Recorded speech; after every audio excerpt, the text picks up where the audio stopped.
I never imagined that something as ordinary as walking my dog on my own driveway would turn into a nightmare involving accusations, threats, and a neighborhood power trip that spiraled completely out of control. But the moment I clipped the leash onto my dog's collar that quiet afternoon, I unknowingly stepped into a situation that would test my patience, my rights, and my sanity. What started as a routine walk ended with a woman screaming the word harassment, like a loaded weapon, and trust me, you're going to want to hear how far she took it. I live in a typical HOA-controlled neighborhood, the kind where rules exist for everything from grass length to mailbox color. I've always followed them, mostly because I value peace. That day was calm.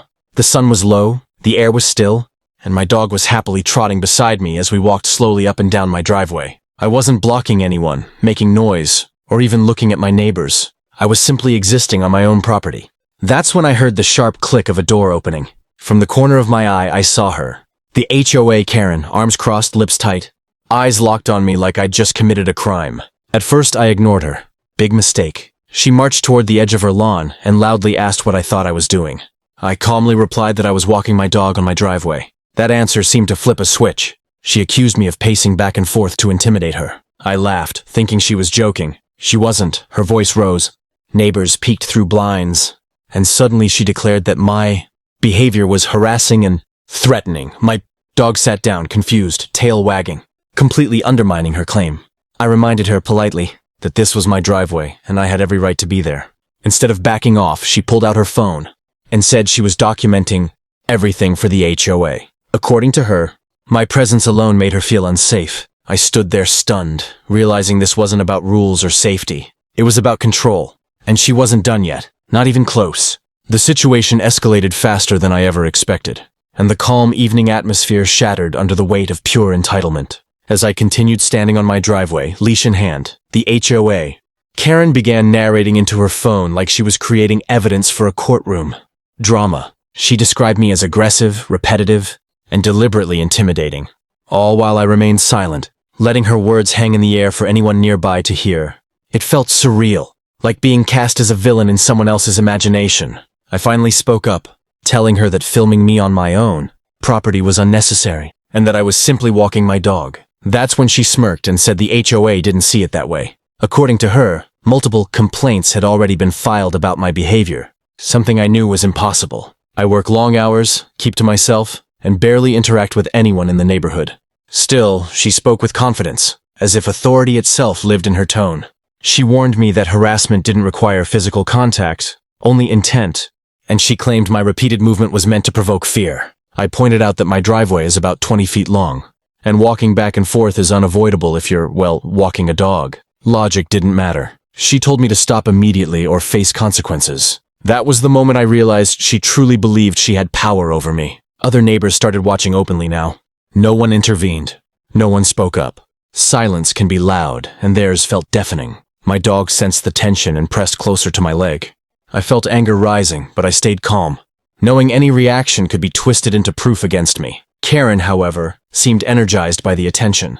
She announced she was calling the HOA board and possibly the police. The word possibly hung there like a threat. I told her to do whatever she felt necessary, because I knew I wasn't doing anything wrong. That response clearly wasn't what she wanted. Her voice cracked with frustration as she accused me of not taking her seriously.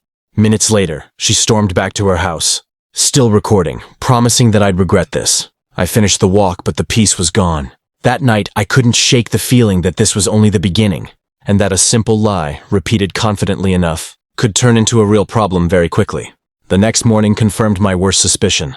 An official-looking email sat in my inbox, stamped with the HOA logo and filled with legal-sounding language. A complaint had been filed against me for harassing behavior. Within common view of residents, my stomach dropped. As I read the words over and over, trying to understand how walking my dog had transformed into an alleged violation. Karen hadn't just complained. She had escalated it to the highest level she could.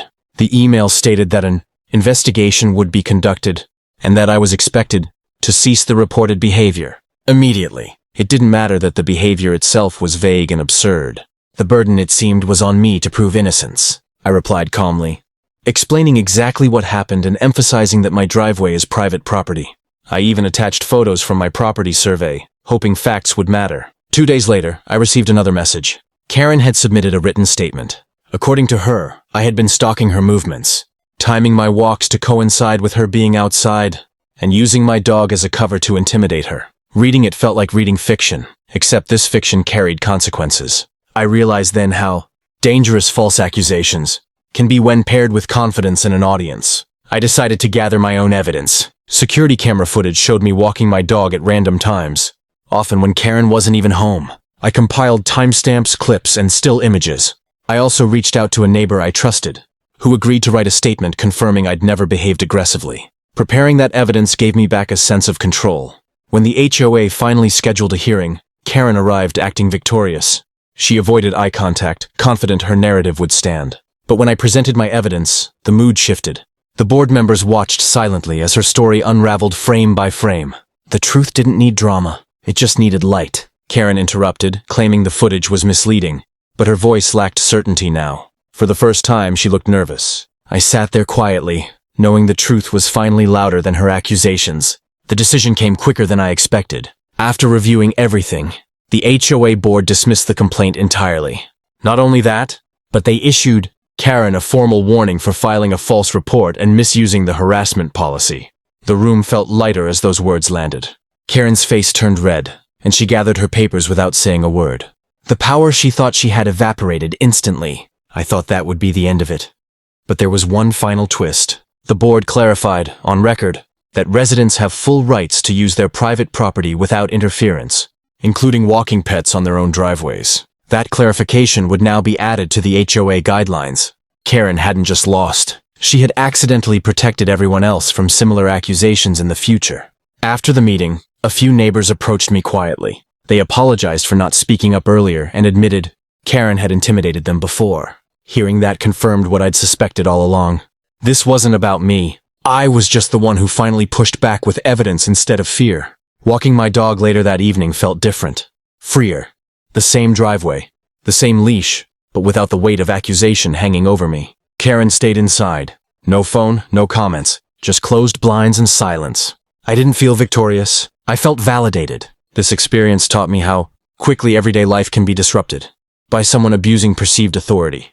It also reminded me that staying calm, documenting everything, and standing firm in the truth matters more than shouting ever could. If I'd backed down that first day, the lie would have become reality. So now, every time I walk my dog, I remember that moment and smile.